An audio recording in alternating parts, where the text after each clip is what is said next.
दोस्तों आज हम जो स्मार्टफोन्स का यूज़ करते हैं, जो भी आपके हाथ में भी होगा, जिसमें आप ये वीडियो भी देख रहे होंगे। दोस्तों ये डिवाइस है ना, इसमें 20 से 30 सालों में बड़े बड़े एडवांसमेंट्स हो चुके हैं और कुछ खासे बड़े बड़े एडवांसमेंट्स हो चुके हैं। जैसे हमारे फ़ोन में पहले 4 इंच, 4.5 इंच, 5 इंच तक के मैक्सिमम जो डिस्प्लेस हैं वो आया करती थी, मगर आज हमारे पास जो एक बेसिक फ़ोन होता है उसमें भी दोस्तों 6.1 इंच का डिस्प्ले होता है, जो कि हमारा आईफोन 13, 14, 15 मान लीजिए। 6.5 इंच जो कि एक स्टैंडर्ड डिस्प्ले साइज़ है, चाहे आप किसी भी मिड रेंज फ़ोन या एक बेसिक फ़ोन में हो, 6.5 इंच तो मिलता ही है। और वहीं पर जो डिस्प्लेस हैं वो 6.9 इंचेस तक जा चुके हैं। हमारा जो S25 अल्ट्रा है वो दोस्तों 6.9 इंचेस का फ़ोन है। और तो आज के ज़माना ऐसा है कि हम 6.1 इंच और 6.3 इंच को मिनी फ़ोन के नाम से भी जानते हैं। जैसे कि वीवो का X200 सीरीज़ में मिनी फ़ोन है वो 6.3 इंचेस का है। पुराने ज़माने में दोस्तों फ़ोनों का वजन जो सामान्य तौर पर 112 ग्राम, 132 ग्राम या 168 ग्राम के आसपास हुआ करता था, और कई कीपैड फ़ोन हुआ करते थे उनका तो वजन ये भी नहीं था। मगर दोस्तों आज जो बाय डिफ़ॉल्ट फ़ोन होता है उसका वजन ही 190 ग्राम, 196 ग्राम, 220 ग्राम और दोस्तों 253 ग्राम तक जा चुका है। और आजकल ज़माना तो फोल्डिंग फ़ोन्स का भी है, तो ये वजन तो कुछ मतलब रखते भी नहीं है। पहले लगभग सारे फोन्स प्लास्टिक बैग के साथ आते थे और कुछ ही मेटल बैग के साथ आते थे, जो एक प्रीमियम कैटेगरी में चले जाते थे उन दिनों। मगर दोस्तों आज फोनों में ग्लास बैग्स और मेटल जैसे कि टाइटेनियम, एल्यूमिनियम ने कमान संभाल ली है और ग्लासेस में गोरिल्ला ग्लास विक्टस जो है वो लीड पर है। पहले फोनों की स्टोरेज कैपेसिटी 8 GB से शुरू होती थी, चाहे आप आईफोन को ले लें, चाहे आप एक सैमसंग के सीरीज के फोन को ले लें, चाहे किसी भी फोन को ले लें। अगर मैं अपने फोन की बात करूँ, मेरे पास Galaxy Grand Prime 4G phone था, उसमें 1 GB की रैम थी और 8 GB की इंटरनल स्टोरेज थी, जिसमें वो 3 GB रैम सिस्टम खाता था और कुछ बचे खोचे जो स्टोरेज है वो मुझे मिलता था 3-3.5 GB के आसपास। और 16 GB जो है एक मिड रेंज स्टोरेज हुआ करता था, जिस पर लोग रिलाई करते थे। और जो 32 GB थी वो बहुत ज़्यादा हो जाती थी, लोग इतना यूज़ भी नहीं करते थे। और दोस्तों उस समय कई फ़ोन ऐसे भी थे जो कि फ्लैगशिप फ़ोन्स हुआ करते थे ज़्यादातर, वो 64 GB के साथ भी आते थे, जो कि अब स्टोरेज के समझ लो बड़े पापा मान लो उनको। मगर दोस्तों आज ज़माना बदल चुका है, आज 64 GB का तो कोई पूछता तक नहीं है। आज बाय डिफ़ॉल्ट जो स्टोरेज ऑप्शन है वो 128 GB हो चुका है और 256 GB एक आइडियल स्टोरेज ऑप्शन है आजकल के ज़माने में। और वहीं पर अगर किसी फ़ोन में अगर 512 GB स्टोरेज है तो वो तो भैया फिर वो भी बड़े पापा वाली बात है। और दोस्तों आज हम जो माइक्रो SD कार्ड का यूज़ करते हैं वो अब पुरानी बात हो चुकी है और आजकल के फ़ोनों में तो आता भी नहीं है। तो ज़माना eSIM का भी है। क्लाउड स्टोरेज ने जो अपना स्थान है वो पक्का कर लिया है। पहले हमारे पास कैमरास हुआ करते थे 8 मेगापिक्सल के, 4 मेगापिक्सल के, जो मैक्सिमम होता था वो 13 मेगापिक्सल का हुआ करता था। आजकल जो नॉर्मल फ़ोन्स भी होते हैं ना 10-15 हज़ार वाले, उसमें डबल या ट्रिपल कैमरास रियर में होते हैं। और एक दोस्तों टॉप टियर फ़ोन होता है, उसकी जो कैमरा कैपेसिटी है वो आज बॉन्कर्स कर चुकी है। लगभग 200 मेगापिक्सल का मेन कैमरा, 12 मेगापिक्सल का अल्ट्रा वाइड, 50 मेगापिक्सल का टेलीफोटो लेंस, जिसमें हम जूम कर करके फ़ोटो खींच सकते हैं। और दो बेसिक फ़ोन्स होते थे जो कि जनरली लोग अफोर्ड कर पाते हैं, उसमें 48 मेगापिक्सल, 50 मेगापिक्सल की मेन कैमरास होते हैं, 12, 13 और 32 मेगापिक्सल के फ्रंट कैमरास होते हैं। दोस्तों कई फ़ोन ऐसे भी हैं जिनमें 50 मेगापिक्सल का भी फ्रंट कैमरा है। मगर एक डिपार्टमेंट है जहाँ हमें भी 20 से 30 साल पीछे ही हैं, और दोस्तों वो डिपार्टमेंट है बैटरी का डिपार्टमेंट। पहले 1500 mAh, 2200 mAh की बैटरी, मैक्सिमम 3200 mAh की बैटरी हुआ करती थी। मगर आज हम 4000 mAh जो बैटरी है वो स्टैंडर्ड है और 6000 mAh तक हम जा चुके हैं बैटरी को। तो फिर दोस्तों स्टोरेज कैपेसिटी तो बढ़ गई, तो फिर हम 20 से 30 साल पीछे कैसे हैं? दोस्तों हम पीछे हैं ना उसकी टेक्नोलॉजी पर। 1991 में पहली बार लिथियम आयन बैटरी का उपयोग किया गया था और वो सोनी के एक फ़ोन में किया गया था। मगर आज 2025 में भी हम उसी टेक का उपयोग कर रहे हैं, या यूँ कह लो कि ये अब बदलने वाला है। तो इस बैटरी डिपार्टमेंट में जो नई टेक्नोलॉजी है उसका नाम है सिलिकॉन कार्बन बैटरी। दोस्तों सिलिकॉन कार्बन बैटरी को SiC बैटरी के नाम से भी जाना जाता है। तो सबसे पहला सवाल आता है, आखिर सिलिकॉन कार्बन बैटरी में ऐसा क्या तिलस्मी बात हो गई कि ये पूरी लिथियम आयन कैटेगरी को रिप्लेस करने वाला है? दोस्तों सिलिकॉन एक ऐसा एलिमेंट है जो पृथ्वी में भारी मात्रा में पाया जाता है। ये लगभग 28% जो अर्थ का क्रस्ट है वो होल्ड करता है, और हम जो रेत हम आसपास देखते हैं ना वो भी एक्चुअल में सिलिकॉन से ही बना होता है। इसी के साथ इसकी जो सेमीकंडक्टर प्रॉपर्टीज़ होती है ना वो भी काफ़ी ज़बरदस्त होती हैं। पहली बात ये कि ये हर जगह अवेलेबल है, यानी सस्ता है। इसकी जो मेल्टिंग पॉइंट होती है वो 1414 डिग्री सेल्सियस होती है, जो कि दोस्तों ये हाई टेम्परेचर को आसानी से झेल जाता है और उनका परिस्थितियों में स्टेबल रहता है। सिलिकॉन की दूसरी मस्त प्रॉपर्टी होती है वो ऑक्साइड बना लेता है। तो सिलिकॉन जब ऑक्साइड बनाता है तो इस ऑक्साइड का यूज़ हम इंटीग्रेटेड सर्किट्स में यूज़ करते हैं, अलग अलग चीज़ों के लिए, इंसुलेटर वगैरह के लिए। सिलिकॉन की एनर्जी डेंसिटी होती है वो भी लिथियम से ज़्यादा होती है। दोस्तों एनर्जी डेंसिटी का मतलब होता है कि एक छोटे से साइज़ में उसी पैकेट में आप लिथियम के मुकाबले ज़्यादा ऊर्जा डाल सकते हो या ज़्यादा इलेक्ट्रॉन्स डाल सकते हो। ये ग्रेफाइट एनोड के मुकाबले 10 गुना ज़्यादा आयन्स को स्टोर कर पाता है सेम वेट में। सिलिकॉन बैटरीज़ को ग्रेफाइट की तुलना में 7 साल पहले ही डेवलप करना शुरू कर दिया था, मगर उन दिनों सिलिकॉन में टेक्नोलॉजिकल हर्डल्स के कारण, जैसे सिलिकॉन का एक्सपैंड हो जाना सर्टेन टेम्परेचर्स पर और उसके बाद कॉन्ट्रैक्ट कर जाना, इन समस्याओं के कारण उस प्लान को धीमा कर दिया गया। अगर दोस्तों एक्सपेंशन की बात करें तो कोई छोटा मोटा एक्सपेंशन नहीं था, ये लगभग अपने साइज से 300% तक ज़्यादा एक्सपैंड हो पाता था। और दोस्तों इसका समाधान ढूंढना बहुत ज़रूरी था और उस समय टेक्नोलॉजी उतनी एडवांस थी नहीं। कि इसका जो समाधान है ढूंढा जा सके, मगर इससे जुड़े जो एक्सपेरिमेंट्स है वो धीरे धीरे चल रहे थे, कोई रुका नहीं था ये टेक्नोलॉजी। और दोस्तों फाइनली हमारे पास लगभग 15 साल की मेहनत के बाद सिलिकॉन की जो बैटरीज हैं वो हमारे सामने मौजूद हैं और fully functional production version ready है हमारे पास। दोस्तों आपको पता है हम एक बैटरी देखते हैं, उसमें एक तरफ एनोड होता है जो पॉजिटिव चार्ज रखता है और दूसरी तरफ कैथोड होता है जो कि नेगेटिव चार्ज रखता है। और वो आप देखना है दोनों रॉड्स हैं एक सॉल्यूशन में डूबे होते हैं और उस सॉल्यूशन का काम ये होता है कि उसमें आयंस जो है फ्लो कर पाएँ। और जब बैटरी डिस्चार्ज होती है ना तो एनोड से कैथोड की तरफ जो इलेक्ट्रॉन्स है वो मूव करते हैं, उसी को हम अपने काम में यूज़ करते हैं। यानी अगर किसी फ़ोन में 98% बैटरी है, माने एनोड में 98% इलेक्ट्रॉन शेष हैं, और जब वो शून्य होता है, जो 98% बैटरी हम देखते हैं वो जीरो हो जाता है, यानी बैटरी डेड। और इस कंडीशन में जो कैथोड है उस पर इलेक्ट्रॉन जमा हो चुके हैं। अब हम जब उसको चार्जिंग करते हैं, चार्ज पे चढ़ाते हैं, तो जो कैथोड वाले इलेक्ट्रॉन्स होते हैं वो सॉल्यूशन के थ्रू एनोड पर वापस जाते हैं। और दोस्तों जैसे ही हम चार्जिंग चढ़ाते हैं तो एक साइकिल जो है वो एक कंप्लीट कर जाता है। और दोस्तों यही जो एनोड है ना वो ग्रेफाइट और लिथियम आयन से बनाया जाता था। इसी ग्रेफाइट या लिथियम आयन को दोस्तों हमने सिलिकॉन से रिप्लेस कर दिया है। और इसमें सिर्फ सिलिकॉन नहीं है, इसमें सिलिकॉन के साथ कार्बन मिक्स है। और दोस्तों ये जो सिलिकॉन और कार्बन है ना, इन दोनों ने वंडर्स करके रखे हैं, जो कि मैंने पहले आपको बताया सिलिकॉन एक्सपैंड कर जाता है। तो दोस्तों इस एक्सपेंशन को रोकने के लिए उन्होंने कार्बन का यूज़ किया ताकि वो जो एक्सपेंशन है उस रेट को वो कंट्रोल कर पाए। और वहीं पर जो दोस्तों सिलिकॉन है उसकी एनर्जी डेंसिटी काफ़ी ज़्यादा होती है लिथियम और ग्रेफाइट के मुकाबले। अगर ग्रेफाइट की तुलना करें तो लगभग 30% के आसपास ये मोर एनर्जी डेंसिटी स्टोर कर सकता है। और ये दोस्तों दोनों तरफ से विन विन सिचुएशन बन जाता है। अब सिलिकॉन एक्सपैंड नहीं करेगा क्योंकि कार्बन है और वहीं पर एनर्जी डेंसिटी ज़्यादा तो है ही, तो वो उसी सेम कैपेसिटी में ज़्यादा से ज़्यादा एनर्जी स्टोर कर पाएगा और उतनी ही पतली बैटरी में हम मैक्सिमम जो एमएच है हम वो स्टोर कर सकते हैं। और दोस्तों ये जो छोटी सी चीज़ है ना वो बहुत सारे डायमेंशंस में हमें फ़ायदा देने वाली है। और दोस्तों मैं आपको आगे वीडियो में डिस्कस भी करूँगा इसके बारे में। दोस्तों इस टेक्नोलॉजी को सबसे पहले ऑनर ने शोकेस किया था 2023 के MWC में।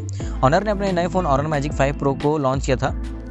इस फ़ोन में 5450 mAh की बैटरी थी और ये जो बैटरी थी दोस्तों सिलिकॉन कार्बन बैटरी थी। ये जो फ़ोन था इस फ़ोन को चाइना ओनली ही रखा गया था। ग्लोबली इस फ़ोन का जो वर्जन निकाला गया था उसमें 5100 mAh की लिथियम आयन बैटरी थी जिसका यूज़ किया गया था।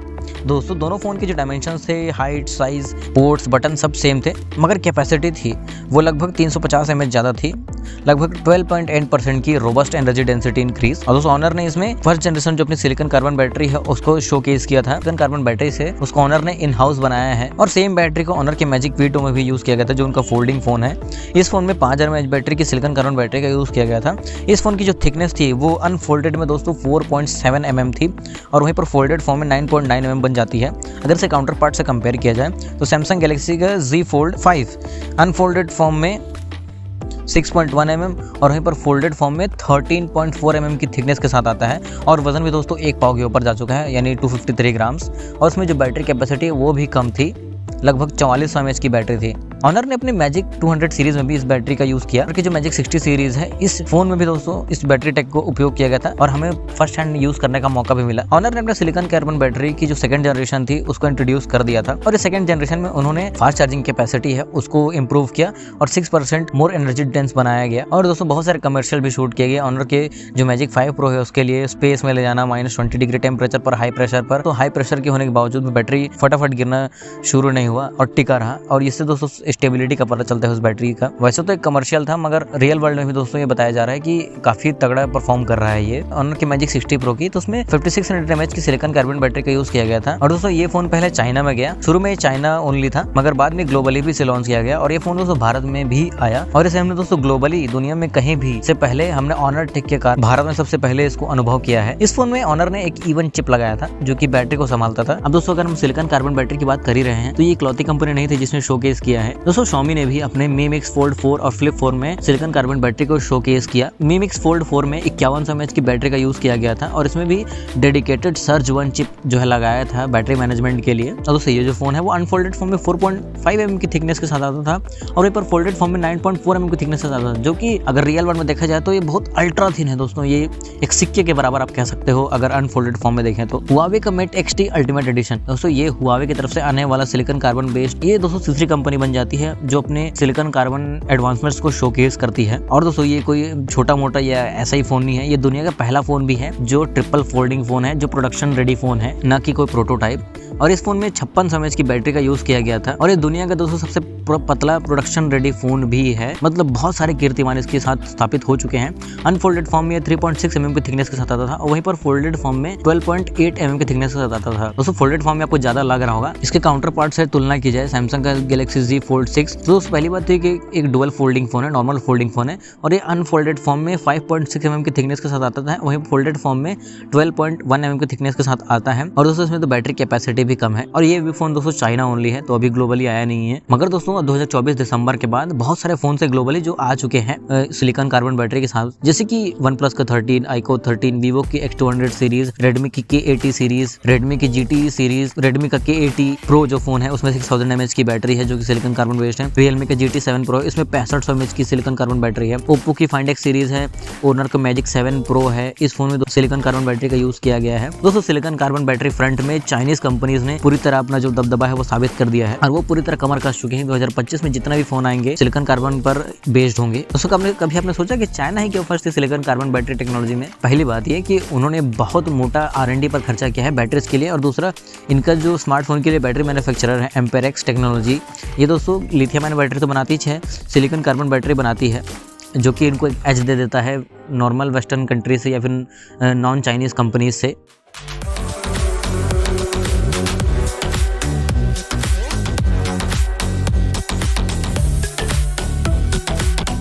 दोस्तों भारत में सिलिकॉन कार्बन बैटरी वाले जो फोन्स थे वो बहुत पहले आ चुके थे और मैं बात कर रहा हूँ ऑनर की तरफ से आने वाली ऑनर की 200 सीरीज, जो कि हमें मिड रेंज सीरीज में हमें देखने को मिली। ऑनर का जो मैजिक 200 था वो 6000 mAh की सिलिकॉन कार्बन बैटरी के साथ आता था और 200 प्रो भी था दोस्तों सेम कैपेसिटी के साथ आता था। ऑनर की जो मैजिक 60 सीरीज है इसमें भी इसका फुल यूज किया गया, इसमें लगभग 6500 mAh की बैटरी का यूज किया गया था। और दोस्तों ऑनर की तरफ से आने वाले ये फ्लैगशिप फोन भी था। ऑनर टेक जो माधव सेठ द्वारा संचालित किया जाता है, पुअर मार्केटिंग कारण ये जो फीचर है वो हाईलाइट नहीं हो पाया और ये दोस्तों स्टैंडर्ड फीचर नहीं बन पाया है जो उनको बिकने में मदद करता है, जो कि होना चाहिए था। Redmi का Note 14 Pro Plus जो दिसंबर में लॉन्च किया गया था, इस फोन में 62 mAh की सिलिकॉन कार्बन बैटरी का यूज किया गया था। और अगर दोस्तों इसी को तुलना करें इसके पिछले फोन से जो कि Note 13 Pro Plus था, उनमें 5000 mAh की लिथियम आयन बैटरी थी और इन दोनों फोन की जो बॉडी डायमेंशंस थी वो एग्जैक्टली सेम है। 6.67 इंच की जो साइज है वो ये होल्ड करते हैं। वेट, सारे पोर्ट्स, बटन सारे दोस्तों लगभग वही है, डिस्प्ले वही है, सारा जो बेसिक लेआउट है वो लगभग सेम है, मगर उसी फॉर्म फैक्टर में 1200 mAh बैटरी की जो कैपेसिटी है वो एक्सपैंड कर दी गई। सिलिकॉन कार्बन बैटरी के कारण सिर्फ बैटरी की कैपेसिटी नहीं बढ़ी है, उसका वजन और दोस्तों थिकनेस भी 8.5 mm पर आ चुकी है। और आपको सारे फोन्स ना 8.1 mm, 8.2, 8.5 mm के आसपास दिखने वाले हैं। दिसंबर में ही iQOO ने अपना iQOO 13 लॉन्च किया जिसमें 6000 mAh सिलिकॉन कार्बन बैटरी का यूज किया गया था। इस फोन की दोस्तों थिकनेस है वो 8.1 mm है। अगर वहीं पर iQOO 12 से कंपेयर किया जाए तो उसकी भी थिकनेस 8.1 mm थी, मगर जो बैटरी कैपेसिटी है वो उसमें केवल 5000 mAh बैटरी थी और iQOO 13 तो 6000 के साथ जा रहा है। और दोस्तों ये एक सॉलिड 1000 mAh का जंप हमें देखने को मिलता है। OnePlus 13 में 6000 mAh की बैटरी का यूज किया गया है, उसकी थिकनेस भी सेम 8.1 mm है, मगर OnePlus 12 की थिकनेस 9.5 mm थी और वजन भी 220 ग्राम था, जो कि घट करके 196 ग्राम हो चुका है। इसी तरह दोस्तों अभी भी Poco X7 Pro भी आया है जो भारत की सबसे ज्यादा कैपेसिटी वाले सिलिकॉन कार्बन बैटरी के साथ आता है। इसमें 6550 mAh की बैटरी कैपेसिटी आती है। Vivo की जो X200 सीरीज है जो भी अभी भी दिसंबर में ही आई है, उनमें भी सिलिकॉन कार्बन बैटरी का यूज किया गया है। X200 में 5800 mAh की बैटरी और X200 Pro में 6000 mAh की बैटरी का यूज किया गया है। दोस्तों ये सिलिकॉन कार्बन बैटरी है ना, वो Vivo के 3rd generation silicon carbon technology है। Realme GT7 Pro ये फोन भी दोस्तों सिलिकॉन कार्बन बैटरी के साथ आता है और ये तो ग्लोबली भी गया था बाकी फोनों के साथ। दोस्तों Oppo ने भी अपने Find X8 सीरीज में इस बैटरी कैपेसिटी का यूज किया है। Find X8 में 5630 mAh की बैटरी का यूज किया गया है, वहीं पर Find X8 Pro में 5910 mAh की बैटरी का यूज किया गया है। दोस्तों आप ये जो वियर्ड से बैटरी कैपेसिटी देख रहे हैं ना, उसका रीजन है फोन को पतला बनाना। इस फोन की जो थिकनेस है ना वो 7.8 mm और 8 दोनों फोनों में, और ये 7.8 mm के साथ सबसे पतला फोन भी बन जाता है सिलिकॉन कार्बन बैटरी के साथ। और दोस्तों भी कई फोन भी हैं जो आने वाले हैं, जैसे iQOO Neo का 10R, इसमें भी दोस्तों 6400 mAh की सिलिकॉन कार्बन बैटरी का यूज किया जाएगा, ऐसा बताया जा रहा है कि एटलीस्ट जो चाइनीज प्लेयर्स है ना वो इस टेक्नोलॉजी पर अपने जो अपकमिंग फोन से वो लाने वाले हैं और अब तो बाढ़ सी आने वाली है। मगर अभी भी जो अदर मल्टीनेशनल कंपनीज है जैसे कि सैमसंग, एप्पल, फेयरफोन, सोनी, तो इनकी तरफ से कोई बड़ी खबर नहीं है या उन्होंने ऐसा कोई क्लेम भी नहीं किया है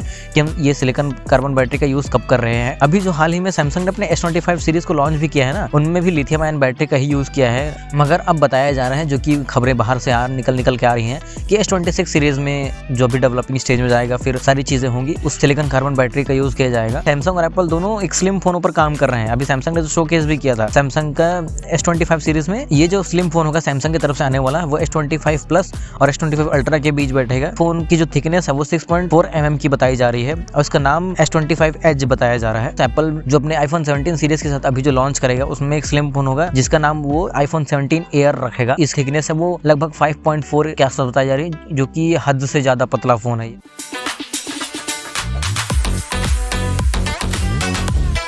बहुत सारे डिपार्टमेंट्स को इफेक्ट करने वाला है, जिसका हम आप बेसिक दुनिया में देखते हैं उन सबको प्रभावित करेगा। अगर 1 किलोग्राम हम सिलिकॉन कार्बन से एनोड बनाएंगे तो वो 400 से 500 वाट आवर की एनर्जी है उसको स्टोर कर पाएगा। आपके एक बेसिक लैपटॉप में 50 से 52 वाट आवर की बैटरी होती है, तो सेम कैपेसिटी में लगभग 10 गुना। और दोस्तों इसी बढ़ी जो एनर्जी डेंसिटी है उसका उपयोग फोनों के अलावा wearable devices, IoT devices, automobiles, electronics, aerospace, grid storage, vehicles, बहुत सारे कमर्शियल एप्लीकेशन, बहुत सारी चीजों में इसका यूज किया जा सकता है। अभी तो ये टेक अपने शुरुआती समय में है और अभी एक रिसर्च फर्म के अनुसार सिलिकॉन एनोड बनाने के लिए 2024 में 30+ कंपनीज ने फंडिंग उठाई है और ये जो फंडिंग की अमाउंट है वो लगभग $5.5 बिलियन है। कुछ ही कंपनीज हैं सिलिकॉन कार्बन बैटरीज को मास प्रोड्यूस कर पाई हैं। उनमें से दोस्तों एक कंपनी है ग्रुप 14 टेक्नोलॉजीज। उन्होंने 2021 से ही मास प्रोडक्शन का काम शुरू कर दिया था। इनका पेटेंट था SCC 55। इस मटेरियल का उपयोग ऑनर ने अपनी बैटरी बना रही थी उसमें यूज किया था। मगर अब चीजें बदल गई हैं। टेस्ला, सियोनिक, किंगी, डीजू, एम्पेरियस, नियो बैटरी, सिला, नैनो, ऐसे बहुत सारी कंपनीज जो इस सिलिकॉन कार्बन बैटरी पर डेवलपमेंट कर रही है और सबके अपने अपने एम्स हैं। दोस्तों एम्पेरियस टेक्नोलॉजी ने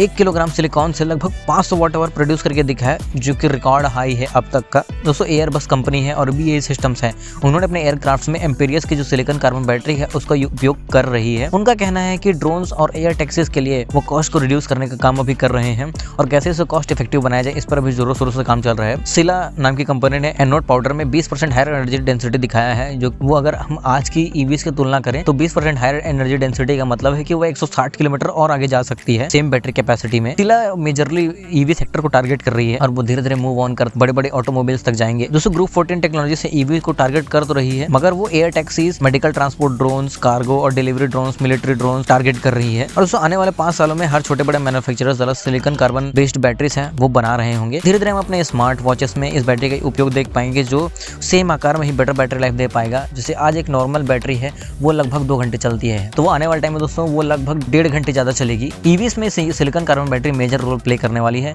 एक तो EV की जो ओवरऑल कॉस्ट है उसको कम करेगा ही करेगा और जो रेंज है उसको काफी ज्यादा बढ़ाने वाला है सेम बैटरी पैक साइज में। और दोस्तों एक्सपर्ट्स का कहना है कि लगभग 30% तक बढ़ा सकती है, जो कि एक बड़ा नंबर बन जाता है। वजन भी काफी कम होगा, जैसे हम फोनों में भी देख पा रहे हैं। रेंज जो है वो ऑटोमेटिकली बढ़ जाती है। जो ड्रोन्स होते हैं ना, जो आम लोगों के लिए बनाए जाते हैं, जिसको हम लोग आप शादी में देखते हैं, जो दूल्हा दुल्हन की फोटोज निकालते रहता है और डांस वगैरह करते हैं, वहाँ पर वीडियोस निकालता है, उसकी जो टाइम ऑफ फ्लाइट है वो नॉर्मली 1-1.5-2 घंटे होती है और वो बढ़ करके 3-3.5-4 घंटे तक हो जाएगी।